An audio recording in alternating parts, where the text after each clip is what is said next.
اب میں ایک عملی سوال کہہ رہا تھا کہ اس میں ایک بڑا عملی سوال ہے، میں کیا کروں؟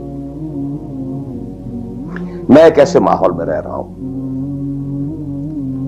جس میں اللہ کا دین غالب نہیں ہے۔ میں نماز پڑھ رہا ہوں، روزہ رکھ رہا ہوں، میں شراب نہیں پیتا، میں سور نہیں کھاتا، چلو میں نے اپنا اکاؤنٹ جو ہے بینک میں جو ہے کرنٹ اکاؤنٹ رکھا ہوا ہے، میں نے کوئی سود نہیں لیا، نہ سود لینا چاہتا ہوں، کیا کروں؟ اکیلا چنا پہاڑ کو تو نہیں پھوڑ سکتا، پورا نظام تو میرے بدلنے سے نہیں بدل جائے گا، تو میں تو رہا پھر 40%، 50%، 60%، 70% کافر کا کافر۔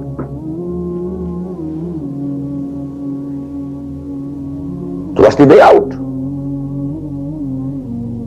واٹس دی مخرج؟ بڑی پیاری حدیث ہے وہ جس میں یہ الفاظ آتے ہیں، حضور نے فرمایا انہا ستکون فتنۃ، ایک وقت آئے گا تو بڑا فتنہ ہوگا۔ حضرت علی فرماتے میں نے فوراً عرض کیا مل مخرج منہا یا رسول اللہ، اے اللہ کے رسول یہ بتائیے اس سے نکلنے کا راستہ کون سا ہوگا؟ یہ نہیں پوچھا کیا فتنہ ہوگا، کیوں ہوگا، کب ہوگا، کیسے ہوگا، کدھر سے آئے گا، کچھ نہیں، نکلنے کا راستہ بتائیے۔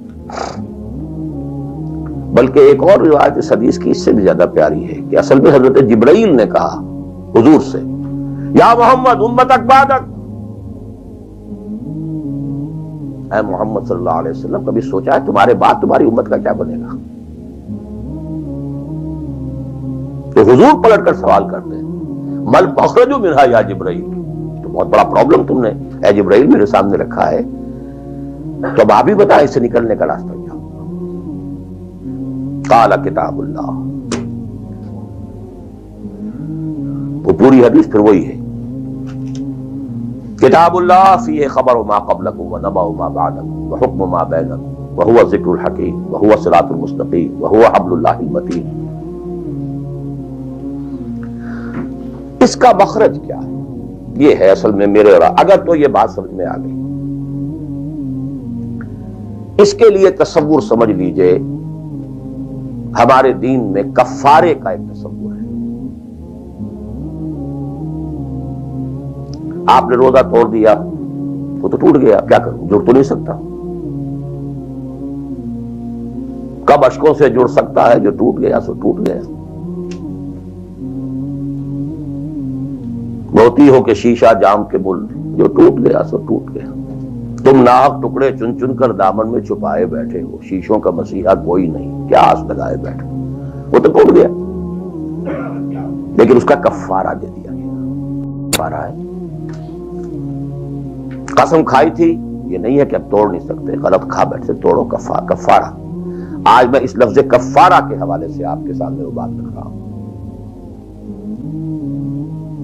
اب مجھے اللہ نے پیدا کر دیا اس دور میں، کسی کو ہندوستان میں پیدا کیا، کسی کو انگلستان میں کیا ہے، کسی کو امریکہ میں کیا ہے، کسی کو پاکستان میں کیا ہے، کچھ کو پاکستان پہنچا دیا ہے چاہے زبردستی چاہے اپنی مرضی سے، کسی کو یہاں پہنچا دیا ہے چاہے کسی بھی نیت اور کسی بھی ارادے سے، لیکن اب ہے کہیں ہے، کیا کریں؟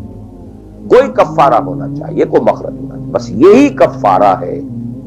پھر نوٹ کر لیجئے اس ماحول سے سوائے سبسسٹنس لیول کے اور کچھ حاصل مت کرو، اور اس سبسسٹنس لیول پر بھی جو کچھ تم نے کھایا پیا ہے اور سانس لیا ہے، جو انرجی کریٹ ہوئی ہے، اس کا میکسیمم اس جہاد میں صرف کر دو کہ اس نظام کو بدلو۔ تمہاری یہ جد و جہد، تمہاری یہ کوشش کفارہ بن جائے گی اس کا۔ معذرۃ الی ربکم، معذرت پیش کر سکو گے اللہ کے۔ اے اللہ میں نے اس نظام کے ساتھ ریکنسائل نہیں کیا،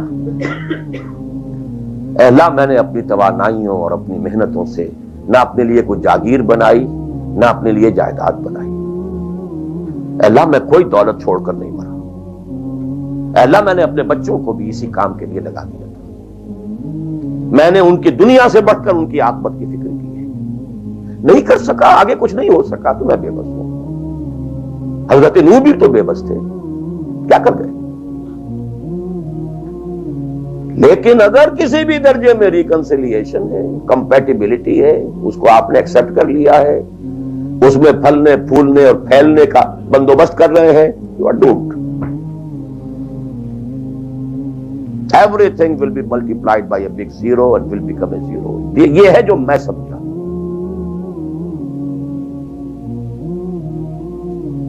اس کا نام ہے جہاد. Constant friction, constant struggle.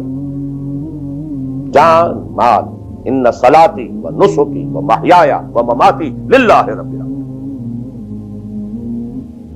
میری زندگی کا مقصد تیرے دین کی سرفرازی. میں اسی لیے مسلمان، میں